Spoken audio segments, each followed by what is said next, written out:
شروع اللہ کے نام سے جو بڑا مہربان نہایت رحم کرنے والا ہے۔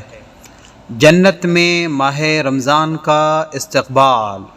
حضور اکرم صلی اللہ علیہ وسلم نے فرمایا کہ رمضان کے استقبال کے لیے جنت شروع سال سے آخر سال تک اپنی زیب و زینت کرتی ہے۔ آپ صلی اللہ علیہ وسلم نے فرمایا کہ چنانچہ جب رمضان کا پہلا دن ہوتا ہے تو عرش کے نیچے جنت کے درختوں کے پتوں سے حور عین کے سر پر ہوا چلتی ہے۔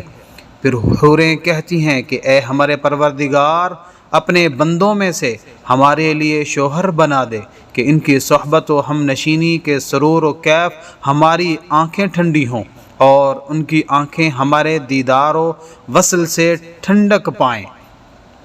فائدہ: شروع سال سے مراد محرم کا ابتدائی دن ہے، لیکن یہ بھی بعید نہیں کہ جنت تو رمضان کے اعتبار سے شروع سال سے مراد شوال کا ابتدائی دن ہو۔ ایک روایت میں ہے کہ آپ صلی اللہ علیہ وسلم نے فرمایا کہ جو بندہ رمضان میں روزہ رکھتا ہے تو اس کے ہر دن کے روزہ کے بدلے میں اسے موتیوں کے خیمے میں حور عین میں سے ایک زوجہ عطا کی جاتی ہے، جیسا کہ ارشاد ربانی ہے، حور مقصورات فی الخیام۔